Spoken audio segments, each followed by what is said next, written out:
കൂടുതൽ വാർത്തകളും വീഡിയോകളും കാണാൻ ഈ ചാനൽ സബ്സ്ക്രൈബ് ചെയ്യുക. കൂടെ ബെൽ ബട്ടൺ അമർത്തുക.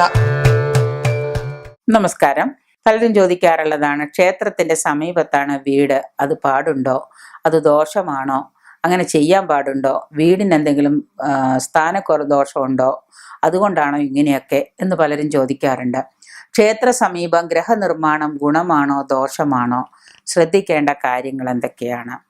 ആരാധനാലയങ്ങൾ, അതായത് അമ്പലങ്ങളുടെ സമീപം വീടുകൾ നിർമ്മിക്കുമ്പോൾ തീർച്ചയായിട്ടും പല കാര്യങ്ങളും നമ്മൾ ശ്രദ്ധിക്കണമെന്ന് ആചാര്യന്മാര് നിർദ്ദേശിച്ചിട്ടുണ്ട്. ഓടിപ്പോയിട്ട് സാധാരണ സ്ഥലം വാങ്ങിക്കുന്ന പോലെ ഒരു നല്ല സ്ഥലം കണ്ടു, ഒരു അമ്പലത്തിന്റെ മുൻപിലാണ്, അത് വേഗം മേടിച്ചു, അവിടെ ഒരു 4 നില വീട് പണിതു, അല്ലെങ്കിൽ 2 നില വീട് പണിതു.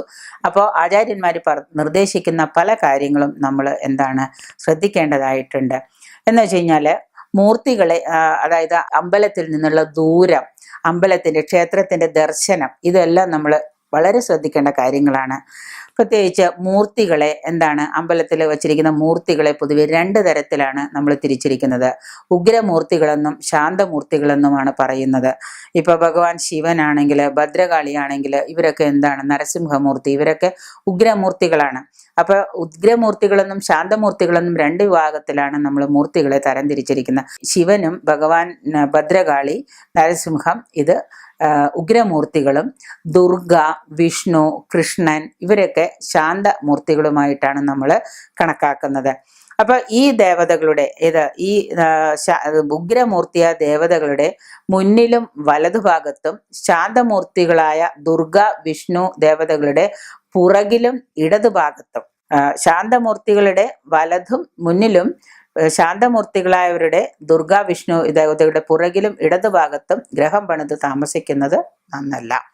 അപ്പോൾ ആ രീതിയിൽ നമ്മൾ നോക്കണം. ഇത് ഉഗ്രമൂർത്തി അമ്പലം എടുത്തു കഴിയുമ്പോൾ അത് ഉഗ്രമൂർത്തിയാണോ ശാന്തമൂർത്തിയാണോ, അവിടെ എങ്ങനെയാണ് വീട് പണിയേണ്ടത് എന്ന് നമ്മൾ നോക്കിയതിന് ശേഷം മാത്രം ഗ്രഹം പണിയാൻ തുടങ്ങുക, അല്ലെങ്കിൽ ഗ്രഹം വാങ്ങാൻ ശ്രമിക്കുക.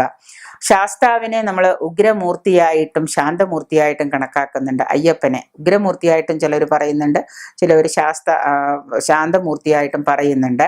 വീട് ഇരിക്കുന്ന പരിസരം, ഇപ്പൊ നമ്മളൊരു വീട് വെക്കാൻ ഉദ്ദേശിച്ചു, അല്ലെങ്കിൽ വീടുണ്ട് എന്നാൽ ആ പരിസരത്തിന്റെ താഴ്ന്ന നിരപ്പിനേക്കാൾ, അതായത് ആ ഭൂമിയുടെ നിരപ്പിനേക്കാളും താഴ്ന്ന ഭാഗത്താണ് നമ്മുടെ അയ്യപ്പന്റെ ക്ഷേത്രം സ്ഥിതി ചെയ്യുന്നത്, അല്ലെങ്കിൽ അയ്യപ്പന്റെ പ്രതിഷ്ഠ ഇരിക്കുന്നത് എന്ന് വെച്ചാൽ അതിനെ നമ്മൾ ഉഗ്രമൂർത്തിയായിട്ടാണ് കണക്കാക്കുന്നത്.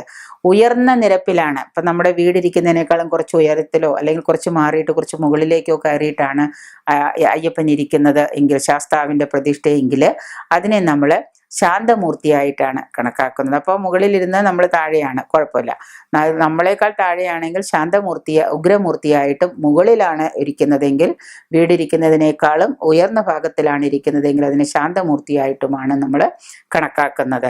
അപ്പൊ ശാസ്താവിന് 2 രൂപങ്ങളാണ് പറയുന്നത്. അതുകൊണ്ട് തന്നെ നമ്മൾ ഗ്രഹത്തിന്റെ ഏത് ഭാഗത്താണ്, ഏത് കോണിൽ, ഏത് തരത്തിലാണ് ഈ ഭഗവാൻ ശാസ്താവിന്റെ പ്രതിഷ്ഠ ഇരിക്കുന്നത് നോക്കിയിട്ട് നമ്മൾ മൂർത്തി എങ്ങനെയാണെന്ന് നമുക്ക് കണക്കാക്കാം.